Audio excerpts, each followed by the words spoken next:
Саламатсыздар ма, құрметті студенттер? Бұл номер 9 Меркі колледжінің арнайы пән оқытушысы Мадиева Ағалия Синалиевна. Электротехникалық теориялық негіздері пәні. Сабағымыздың тақырыбы электр тоғы. Сабағымыздың мақсаты жалпы электр тоғы дегеніміз не, қандай ұғым, оның жалпы қолданылуы, құрылысы және осы тоқтың өзінің қауіпсіздігіне байланысты бірнеше сұрақтарға мәлімет беріп кету. Заттардың қарапайымы болсын, күрделісі болсын, молекуладан, ал молекула атомдардан тұрады.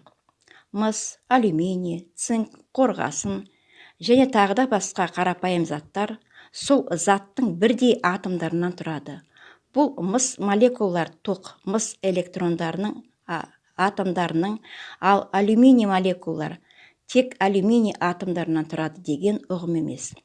Күрделі заттардың молекулалары әртүрлі химиялық элементтердің атомдарынан тұрады. Мысалы, ас тұзының молекулалары жалпы өзінің хлорлы натрий, хлорлы атомы және натрий атомынан тұрады. Әрбір атомның протондар және нейтроннан тұратын ядросы болады. Ядроны тиісті орбита бойларымен электрондар айналып жүреді. Электрондардың, протондардың және тағда басқа атомдағы бөлшектердің мөлшері жалпы миллиметрден бірнеше есе аз өлшеу бірліктер өлшенеді. Осы бірліктерді микрон, жалпы микрометрмен, миллимикрон, миллимикрометр деген, жалпы ансиграмм деген өлшем бірліктермен өлшенеді. Химиялық элементтердің атомдарындағы электрондардың сандары және олардың осы Менделеевтің периодтық жүйесіндегі номеріне сәйкес келеді. Мысалы ретінде кейбір металдардың атомдарының жалпы құрылысын қарастыруға болады. Мысалы, соның ішінде біз алюминий келтіруге болады. Оның құрылысының жалпы 13 протоннан тұратын ядро түріндегі қарастыруға болады. Ядроның маңайындағы 3 электрондық қабатта, яғни 13 электрон орналасқан. Бірінші қабатта 2 электрон, екінші қабатта 8, ал ядродан жалпы барынша әр орналасқан 3-ші қабатта 3 электрон айналып жүреді. Жалпы осы өзіміздің кез келген тақырыптарды түсіндіре отырып, біз электр тоғымен жұмыс істеу жұмыстарында міндетті түрде қауіпсіздік ережесін, яғни қатаң сақтауды ескертіп отырамыз. Себебі оның қауіпсіздігі өте қоршаған ортаға, адамзатқа өте қатерлі. Осы электр қауіпсіздігі және осы электр тоғының қалай пайда болуы, оның қолданылуы және бірнеше тоқтың шамалары жайлы бірнеше жалпы мәлімет алу үшін осы дайындалған видеороликке назарларыңызды аударыңыздар. Электр табиғи не адам қолымен жасалатын заряд ағыны. Ол қауіпті болуы мүмкін.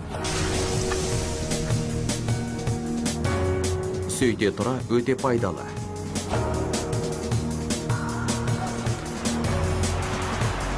Электр атомдық деңгейде пайда болады.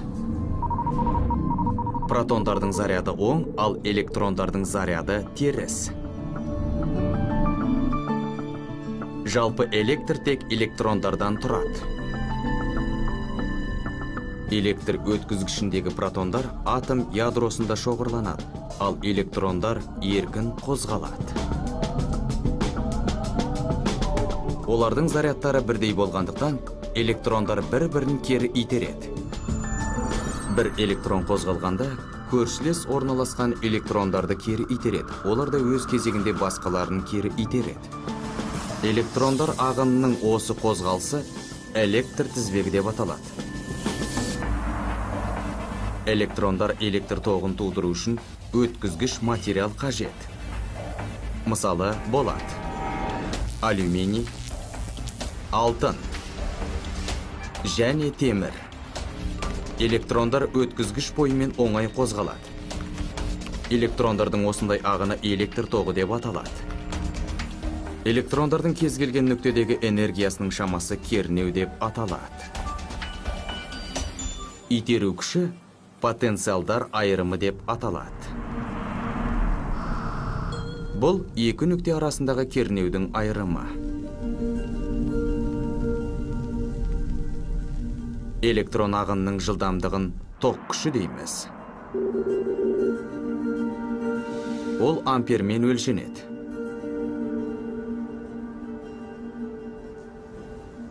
Протондар мен электрондар резеңке секілді изоляторлық материалда еркін қозғалады. Сондықтан, онда электр тоғының ағыны болмайды. Электр тоғын әртүрлі әдістермен алуға болады. Көп мөлшерде алу үшін электр станциялары керек. Ал шағын мөлшерін батареялар бере алады. Біз бүгінгі әлемді қамтамасыз етуге жеткілікті электр энергиясын өндіріп, оны түрлендіре аламыз. Бұл адамзат жетістіктерінің бірі.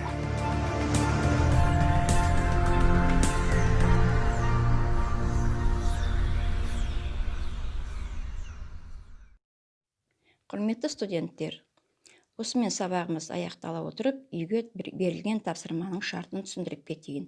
Яғни бірнеше сұрақтар беріліп отыр. Электр тоғы дегеніміз не?